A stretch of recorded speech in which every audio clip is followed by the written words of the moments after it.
this is a run through of the can cooler, the 16 ounce.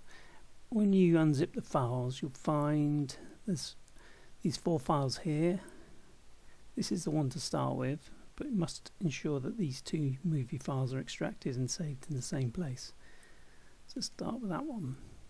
The other file's just there in case for any reason your version of Photoshop doesn't like video links, because it's more efficient in terms of space. The scratch disk that Photoshop uses is much less if you can use the embedded videos, the linked videos.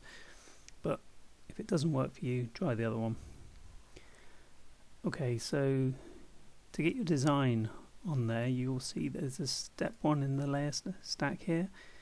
It says here step 1, add design by double clicking. Now you can ignore this section, this is just you pass through here, you don't do anything here. So you double click step 2, and here you place your design.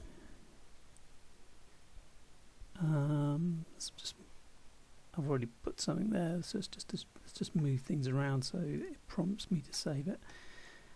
Okay, once you've got your design on there and you're happy, you close this and it'll ask you, do you want to save, and you must say yes. And then you can close this one that you pass through and say yes, and then your design will be there. To render out the video, all you need to do is turn on the timeline if it's not already on. So we do that by going Windows Timeline, and then within the timeline there's this burger menu here, and there's render video. So click that to render the video.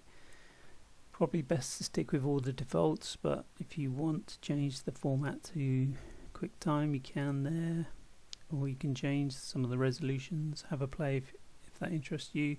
But the main things you'll need to do is give it a name and select a folder of where you want to save it so you can find it later, and then click render. It can take a while depending on how fast your machine is, so just be patient.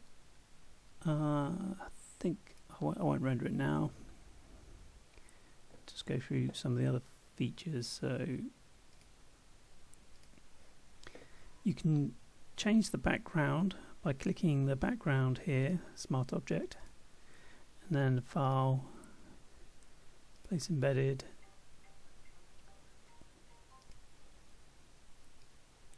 and then just resize it as necessary.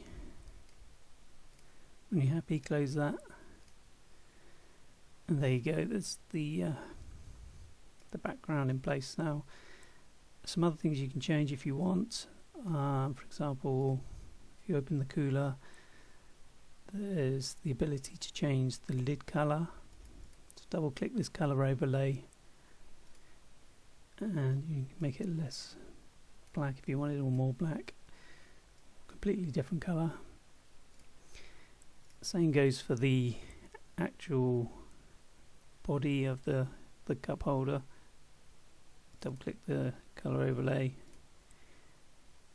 and change that if you want. You can change the level of reflections if you want. If you want to reduce that, just click the opacity there and dial it down.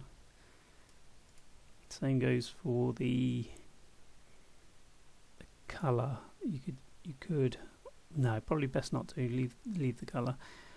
The shadow, you can obviously change the intensity. I've set it to 76, but you can go lower or higher depending on the background you're using, to what suits. And the tin itself you can turn on and off. And I think that's all there is to say.